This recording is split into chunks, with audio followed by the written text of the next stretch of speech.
अस्सलामुअलैकुम। चैप्टर 14 हम स्टार्ट कर रहे हैं। चैप्टर 14 का नाम है इंटरप्रेटिंग लीनियर मॉडल्स। ये बहुत छोटा सा चैप्टर है, easy chapter. Many of these questions will give you an equation in the form y is equal to M X plus C. ये हमने इक्वेशन पढ़ी हुई है, y is equal to M X plus C linear equation होती है। तो इस chapter में ज़्यादातर जो भी क्वेश्चन आएगा इस चैप्टर से रिलेटेड वो आपको ज़्यादातर equation in the form y is equal to M X plus C देगा, जिसके अंदर जो सी होता है वो आपका वाई इंटरसेप्ट होता है। पता है जिस तरह आपको वाई इंटरसेप्ट होता है या आपकी इनिशियल वैल्यू जो होती है, जो आपकी स्टार्टिंग वैल्यू होती है, initial value when x is equal to zero, जब x की वैल्यू जीरो होती है तो वो आपका वाई इंटरसेप्ट होता है। जब वाई इंटरसेप्ट, जाहिर सी बात है, वाई इंटरसेप्ट पे आपकी x की वैल्यू जीरो होती है। और जो आपका m होता है, m आपका जो होता है वो स्लोप होता है, या उसे ग्रेडियंट कहते हैं या उसे रेट भी कहते हैं, जैसे मैंने आप लोगों को बताया हुआ है। The increase or decrease in y-axis for each the increase or decrease in y-axis for each increase in x। आपकी x एक्सिस की वैल्यू तो इंक्रीज करी जा रही है, लेकिन जो आपका ग्रेडियंट होता है वो आपका इंक्रीज या डिक्रीज होता है। वो आपकी x एक्सिस की वैल्यू तो इस तरह इंक्रीज करती जा रही है, लेकिन जो आपका y एक्सिस की वैल्यू होती है वो इंक्रीज या डिक्रीज कर रही है। स्लोप आपकी अपवर्ड जा रही है, नीचे जा रही है। For each increase in x increase करता जाएगा, लेकिन वाई इंक्रीज करेगा या डिक्रीज करेगा, तो वो आपका ग्रेडियंट होता है, स्लोप। मैंने आपको बताया है। इस चैप्टर में बहुत जरूरी होता है कि always be aware of the variables you work with. आपका कोई भी उसने इक्वेशन दिया है, जरूरी नहीं कि वो आपके यही वेरिएबल्स यूज करेगा y equal to mx plus c वाले, वो वेरिएबल्स दूसरे यूज कर सकता है आप, लेकिन आप लोग को आइडेंटिफाई करना है कि इसमें से कौन सा मेरा y इंटरसेप्ट है, कौन सा मेरा ग्रेडियंट है, कौन सा मेरा जो है y एक्सिस की वैल्यूज है, x एक्सिस की वैल्यूज है, ये सारा। तो अब यहाँ पे एक एग्जाम्पल देख लेते हैं। इस तरह x is equal to 5/h plus one तो हमें पता चल गया हमारी इनिशियल वैल्यू है, y इंटरसेप्ट है। लेकिन यहाँ पे उसने y को, अगर हम इसको y is equal to M X plus C के साथ रिलेट करें तो उसने यहाँ पे y को x से रिप्लेस कर दिया है। ठीक है, y को x से रिप्लेस कर दिया और x को h से रिप्लेस कर दिया है, h से। और जो हमारा ग्रेडियंट है वो 5/4 है।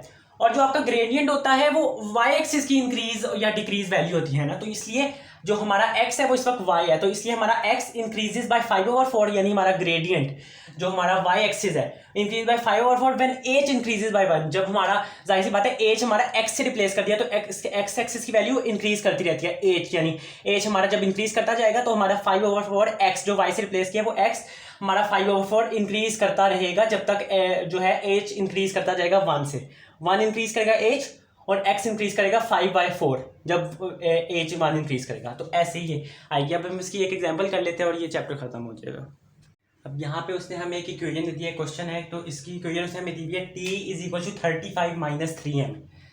सबसे पहले तो हम इसको ऐसा करते हैं, पहले हम क्वेश्चन रीड कर लेते हैं। Temperature of water bottle equation, यहाँ पे उसने हमें कह दिया कि ये इक्वेशन है जिसके थ्रू हम फाइंड आउट कर सकते हैं the temperature of a water bottle का टेम्परेचर। अब उसने वाटर बॉटल का जो है फ्रीजर में रख दिया है, ठीक है, यहाँ मेंशन नहीं लेकिन मैं बता रहा हूँ, उसने वाटर बॉटल को फ्रीजर में रख दिया है। तो फॉर एवरी 10, वैसे क्वेश्चन में मेंशन होगा कि फ्रीजर में रखा है वाटर बॉटल को, मैं आप लोगों को बता रहा हूँ कि उसने फ्रीजर में वाटर बॉटल रखा है। तो उसने हमसे पूछा है कि for every 10 minutes what is the rise in the temperature of the water bottle. Her 10 minutes के लिए, हर 10 मिनट्स के बाद जो है टेम्परेचर वाटर बॉटल का कितना राइज करेगा। उसने टोटल टेम्परेचर नहीं पूछा, उसने राइज टेम्परेचर पूछा कि कितना टेम्परेचर राइज करेगा। सबसे पहले हम करते हैं इस इक्वेशन को y is equal to M X plus C के फॉर्म में लिख लेते हैं। तो ये हो जाएगी t इज इक्वल्स टू हमारा, पहले हम -3m प्लस 35। हाँ, क्योंकि हमें पता चल रहा है कि यहाँ पे जब एक वेरिएबल दिया हुआ है तो ये हमारा जो है इसके साथ वाला ग्रेडियंट होगा और ये x होगा। तो अब हमें पता चल गया कि हमने y is equals to M X plus C वाले फॉर्म में लिख लिया है, हमें पता चल रहा है हमने ये लिख लिया फॉर्म में, ठीक है। अब यहाँ पे हम, वैसे मैं आप लोग को बता रहा हूँ कि अगर उसने यहाँ पे हमसे ये क्वेश्चन ना पूछा होता, उसने हमसे पूछा होता what is the initial temperature of the water bottle, तो इनिशियल टेम्परेचर हमें पता होता है कि वो y इंटरसेप्ट होता है, y इंटरसेप्ट की वैल्यू 35 है, यानी हमारा इनिशियल टेम्परेचर होना था 35 डिग्री सेल्सियस। लेकिन अब उसने यहाँ पे हमसे पूछा है for every 10 minutes what is the rise in the temperature of water bottle. अब यहाँ पे हमारा ग्रेडियंट है -3m, सॉरी मैं -3m गलती से लग गई, यहाँ पे प्लस होना चाहिए, प्लस कर देते हैं इसको, तो ये प्लस हो जाएगा क्योंकि उसने फ्रीजर में रखा है, जाहिर सी बात है फ्रीजर में टेम्परेचर राइज होगा, उसका फॉल नहीं होगा।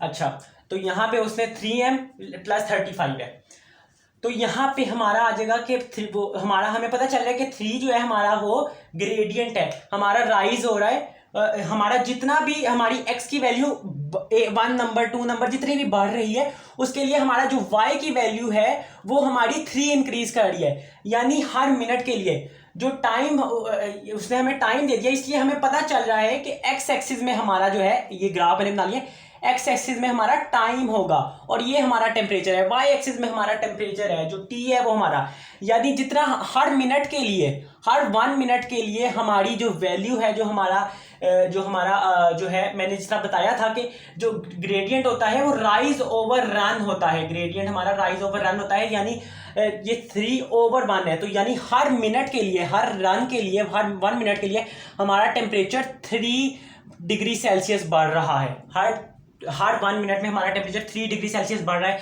तो इसलिए सिंपली हम इसको 3 × 10 कर देंगे तो हमारा 30 डिग्री सेल्सियस आ जाएगा। यानी हमारा जो है 10 मिनट्स बाद हमारा जो टेम्परेचर राइज हुआ होगा वो 30 डिग्री सेल्सियस है। यहाँ पे हम 65 इसलिए नहीं लिखेंगे टोटल वैल्यू, क्योंकि वो टोटल टेम्परेचर जो उसका फाइनल टेम्परेचर होगा। लेकिन यहाँ पे उसने मुझे कितना राइज हुआ होगा, तो वो हमारा 30 डिग्री सेल्सियस टेम्परेचर राइज होगा। और अगर उसने हमसे टोटल फाइनल टेम्परेचर पूछा होता तो वो हम पूरी इक्वेशन का कर देते, तो वो हमारा 65 डिग्री सेल्सियस आना था। तो ये चैप्टर खत्म हो गया। अभी हमारा चैप्टर कंप्लीट हो गया है। अब इसके end of chapter questions video की डिस्क्रिप्शन में आप उसके एंड ऑफ चैप्टर क्वेश्चंस देखें, उसके साथ आंसर्स भी है। वैसे अगर आप लोगों को कोई क्वेश्चन नहीं समझ आता तो आप मुझे कॉन्टैक्ट कर सकते हैं through my email which is given on the website, और मैं आप लोग को ज़रूर रिस्पॉन्ड करूँगा आपकी प्रॉब्लम्स के साथ एज क्विक एज़ पॉसिबल।